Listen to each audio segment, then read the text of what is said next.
믿음이란 게 과연 뭘까요? 예수님께서 칭찬하시고 예수님께서 높이셨던 그들의 믿음이란 게 과연 뭐길래 예수님께서 그들을 칭찬하셨을까요? 벽은 돌벽으로 되어 있는 석조 건물인데요. 천장 같은 경우는 석가래 같은 걸 가로로 이제 세워놓은 다음에 그 위에다가 지프로 얹어서 비를 막아놓은 모습이었습니다. 그러니 우리가 생각해 보게 된다면 오늘의 말씀에 나와 있는 기록들이 우리 머릿속에 연상되게 되는 것이죠. 어떻습니까? 오늘의 말씀에 4절 말씀, 어렵지 않게 충분히 이제 해낼 수 있는 거예요. 중풍병자가 누운 상을 저 위에서 이제 달아서 내리게 되는 모습이 오게 되는 거예요. 실현 가능한 것이죠.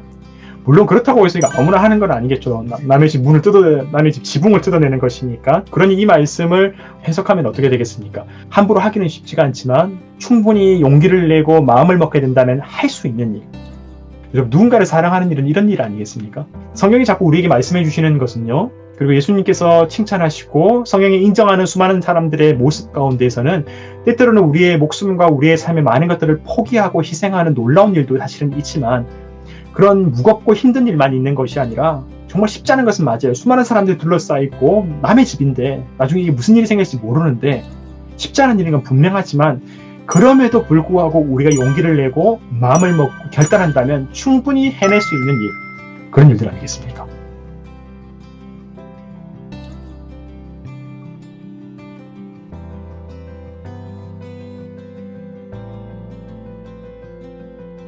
상상을 한번 해보십시다. 갓난아기가 간밤에 온몸에 불덩이가 되었어요. 아파서. 이유도 모르게 아무리 달래고 해도 기침을 계속하면서 몸이 불덩이가 되고 울어요. 그러면 옆에 돌보고 있던 엄마의 마음은 불타오르겠죠. 깜짝 놀라겠죠. 어떻게든지 이 아이를 열을 내려야겠고 어떻게든 돌봐야겠다는 마음에 119를 부르고 응급실로 갈 거예요. 아이를 고쳐달라고 안간힘을 쓰면서 애를 쓰겠죠. 주변 사람들이 어떻게 나를 보든지 간에 신경 쓰지 않고 사람들의 시선 다 신경 쓰지 않고 내가 뭐든지 하겠다고 도와달라고 간청하겠죠. 그럼 그때 혹시 의사를 만나게 된다면 그 의사가 몇 년 차인지, 의사가 어느 대학교 나왔든지, 의사의 학력과 커리어가 어떻게 되는지 그런 거 신경 쓰지 않겠죠. 그거 보고 분석하고 그것을 해서 내가 당신을 믿는다고 얘기하는 게 아니겠죠. 의사라고 하니까, 사람을 고치는 사람이라고 하니까 그 사람에게 내 애기 좀 고쳐달라고, 달래달라고, 방법을 좀 마련해달라고, 이 의사가 가지고 있는 의학적 지식을 다 들은 다음에 납득하고 분석해서 그 사람을 믿고 맡기는 게 아니라 그 사람이 의사라고 하니까 고쳐줄 수 있겠지. 애를 쓰는 거죠. 이유는 딱 한 가지죠. 아가를 사랑하니까, 아기를 살려내야 되니까, 내 애기니까.